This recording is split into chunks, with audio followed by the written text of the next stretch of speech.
Il y a ce truc que si je le fais régulièrement, je me sens super bien et je peux m'entraîner beaucoup plus et avoir plus de résultats. Et puis, dès que j'arrête de le faire, en fait, je sens tout de suite que tout est plus difficile, je récupère moins bien, je m'entraîne moins bien, j'ai moins d'énergie et j'ai beaucoup plus de courbatures. Je voulais simplement partager avec vous ce truc super efficace et assez simple finalement à mettre en place pour que vous aussi, vous en bénéficiez. Salut la team, salut CrossFitter. Je vous fais très souvent des vidéos sur la technique, d'une part, je vous donne des idées d'entraînement aussi, et puis je parle aussi de mobilité, massage, étirement, tout ça. Et finalement, il y a un truc qu'on néglige pas mal au niveau de notre entraînement et que personnellement, j'ai mis trop souvent de côté, et là, je viens encore de le réimplémenter et les résultats sont tellement dingues que je me dis, il faut que j'en parle à la team. Lorsqu'on fait du CrossFit, on fait des mouvements intenses, complets, et avec ce qu'on appelle de l'excentrique. L'excentrique, c'est cette phase de négatif, cette phase de freinage dans un mouvement. Un des mouvements bien connus pour ça, c'est le thruster, parce que je freine la barre quand je descends et je freine mon corps dans le squat quand je descends. Je freine donc 2 fois avant de remonter. Et cet excentrique, il laisse beaucoup de traces. On va avoir plus de courbatures, plus d'inflammation et plus de difficultés à récupérer. On fait aussi beaucoup de mouvements en amplitude, comme le butterfly pull-up. Alors c'est un exemple comme un autre, il y en a plein d'autres. Le snatch aussi, où du coup, nos articulations vont un peu aller jouer avec les limites. Nos tendons aussi. Tout ça, ça laisse énormément de traces. Et en fait, dans la récup, on cherche toujours à avoir le dernier outil de massage incroyable, les meilleurs BCA, les plus nouveaux et les plus fantastiques.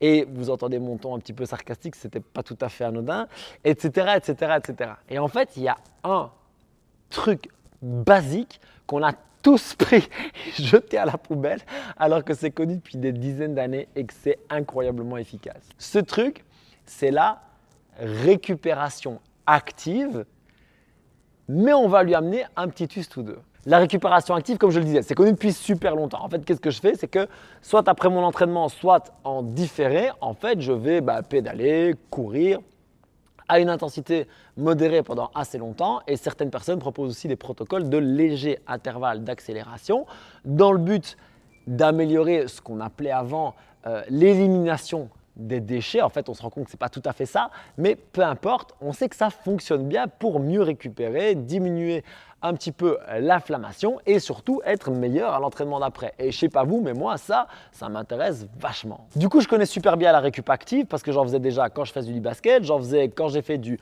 fitness traditionnel et j'en ai fait quand je faisais du crossfit. Mais comme tout le monde, vous savez bien comment ça va.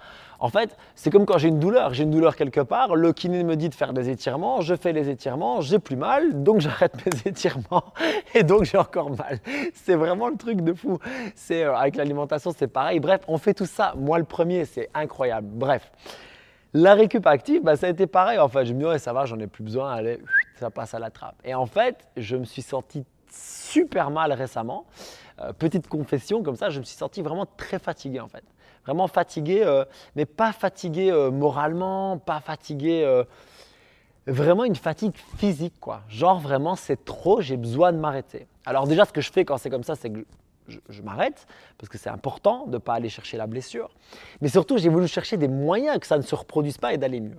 Et j'ai la chance d'avoir un coaching avec Julien Pinault de StrongFit et on en a discuté. Et une des choses, il me dit réimplémente ta récupération. Et effectivement, ça m'a fait un bien fou. Maintenant, il y a un petit protocole à suivre, super simple, mais j'ai envie de le partager avec vous. En fait, ce protocole, il va être plutôt à la sensation qu'au cadrage.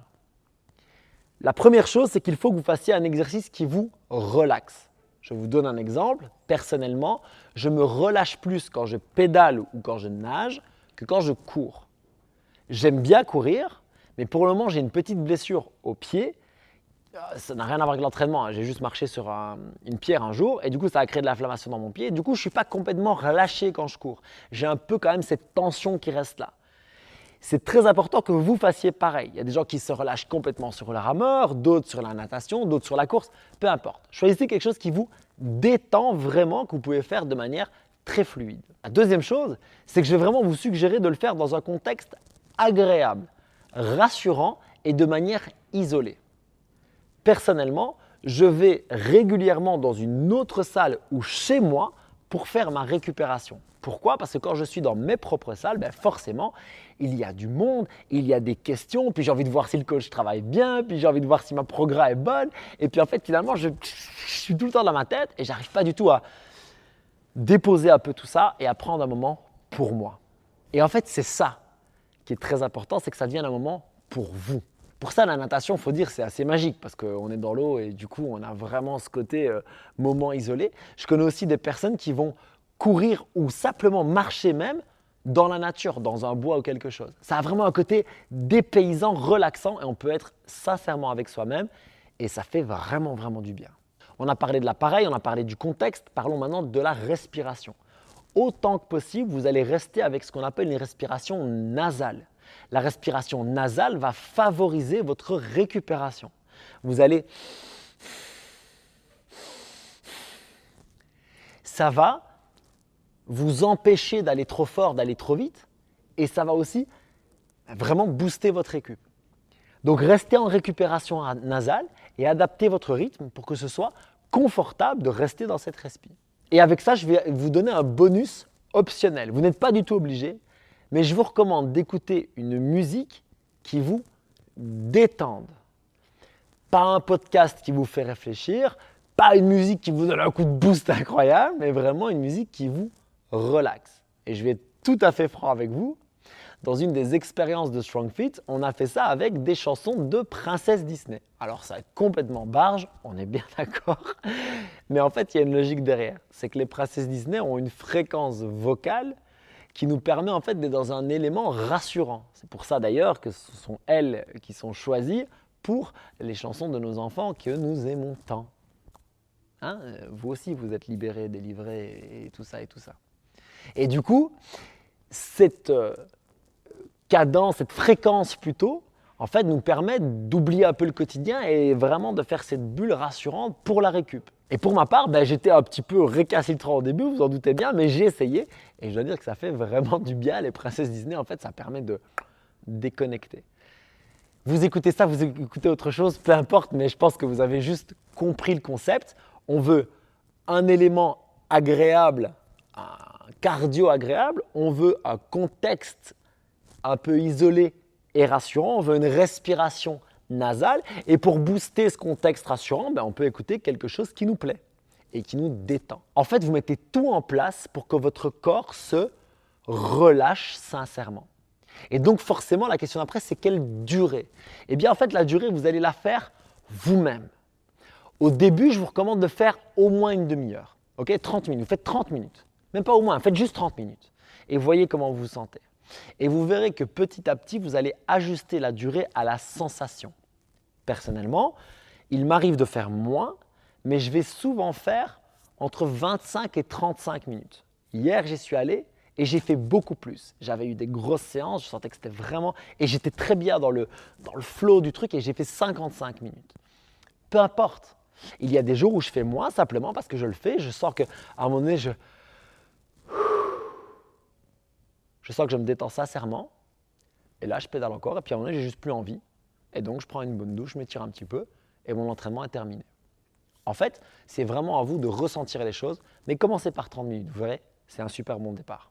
Bon, vous le savez, sur cette chaîne, c'est pas standard. Alors oui, il y a des choses très passe-partout, il y a des tutoriels techniques, je vais dire un peu froids, mais j'ai aussi envie de vous dire ce que je fais, ce que j'expérimente et ce qui m'apporte et ce qui apporte autour de moi des résultats. Parce que j'ai envie de vous proposer d'essayer des nouvelles choses et de vous sentir vous aussi beaucoup mieux. Du coup, testez la récup active. Vous n'êtes pas obligé d'écouter Disney, mais au moins, allez vous faire une demi-heure, 35 minutes dans un élément agréable. Profitez d'un moment pour vous avec une respiration nasale et le plus possible de détente mentale. Et dites-moi en commentaire comment vous vous êtes senti, ce que vous avez fait aussi, ça m'intéresse sincèrement. Et peut-être partager l'information avec d'autres personnes que vous sentez être un peu tight, un petit peu tout le temps comme ça sur le feu et à qui ça pourrait faire du bien de lâcher un peu la pression et de se sentir mieux. Et si ce genre de sujet vous intéresse, si vous voulez bien sûr vous entraîner avec intensité, intelligence, mais que vous voulez aussi aller plus loin dans la discussion, vous pouvez rejoindre mon groupe Facebook Train Hard, Train Smart, je mets le lien dans la description. Ça vous permet en fait d'être en contact plus régulier avec moi et avec une communauté de personnes qui veulent progresser intelligemment. Prenez soin de vous et je vous retrouve très bientôt pour la suite. Train hard, train smart. Peace!